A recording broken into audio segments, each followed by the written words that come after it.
जिक्र है। सरसब्ज पहाड़ियों से घिरी हुई एक छोटी सी बस्ती में दो बहन भाई रहते थे, राफी और आयशा। राफी, बड़ा भाई, अपनी चालाकी के लिए मशहूर था, मगर वो अक्सर अपनी चालाकी को शरारतों के लिए इस्तेमाल करता था। आयशा, इसकी छोटी बहन, नेक दिल थी, मगर राफी के शरारती कामों में वह आसानी से शामिल हो जाती थी। एक दिन दोपहर के वक्त जब वो अपने घर के बाग में खेल रहे थे, इन्हें एक पुराना, धूल से भरा हुआ संदूक मिला। संदूक के अंदर उन्हें एक चमकदार लकड़ी की छुड़ी मिली जिस पर पुरस्कार नक्श व नुगार बने हुए थे। तजस्सुस से भरे हुए वो छुड़ी को अपनी दादी जहरा के पास ले गए। दादी जहरा की आंखें छुड़ी को देखकर पहचान से चमक उठीं। मेरे प्यारे बच्चों, ये एक जादुई छुड़ी है, उन्होंने वजाहत की। ये ख्वाहिशात पूरी कर सकती है, मगर याद रखो, इसे अक्लमंदी और नेकी के साथ इस्तेमाल करना चाहिए। अगर उसे खुद गर्जी या बेवकूफ़ी से इस्तेमाल किया गया तो ये मुश्किलात पैदा कर सकती है। जो दादी जहरा की वार्निंग को नजरअंदाज करते हुए राफी ने फौरन एक बड़ी मिठाई के ढेर की ख्वाहिश की। अचानक कमरा मिठाइयों, चॉकलेट्स और केकस से भर गया। आयशा खुशी से चला उठी, मगर जल्द ही उन्हें एहसास हुआ कि मिठाइयाँ इतनी ज्यादा हैं कि वो खा नहीं सकते, और पूरा घर एक चपचपी जिंदगी में बदल गया। जिंदगी की परवाह किए बगैर राफी ने दूसरी ख्वाहिश की।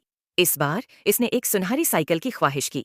एक चमकदार सुनहरी साइकिल जाहिर हुई, मगर ये इतनी भारी थी कि चलाने में मुश्किल थी, और जैसे ही राफी ने उसे चलाने की कोशिश की, वो टूट गई। मायूस होकर इसने एक के बाद एक ख्वाहिश करना जारी रखा। हर एक ख्वाहिश का नतीजा किसी न किसी मुसीबत में निकला।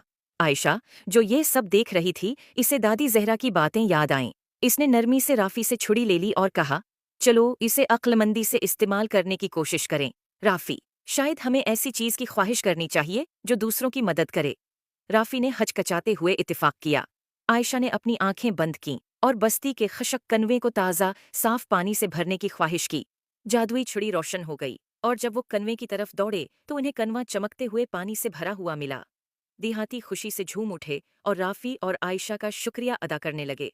उन्होंने जो खुशी बस्ती को पहुंचाई, उसको देखकर राफी ने जादुई छुड़ी की हकीकी ताकत को समझा। इसने अपनी पछली बेवकूफ़ियों के लिए आयशा और दादी जहरा से माजरत की। इस दिन के बाद राफी और आयशा ने जादुई छुड़ी को सिर्फ नेक कामों के लिए इस्तेमाल किया, जिससे उनकी बस्ती खुशहाल हो गई। किसी नन्मा अखलाक, इस कहानी से सीखने को मिलता है कि ताकत और वसाइल को अक्लमंदी और नेकी के साथ इस्तेमाल करना चाहिए।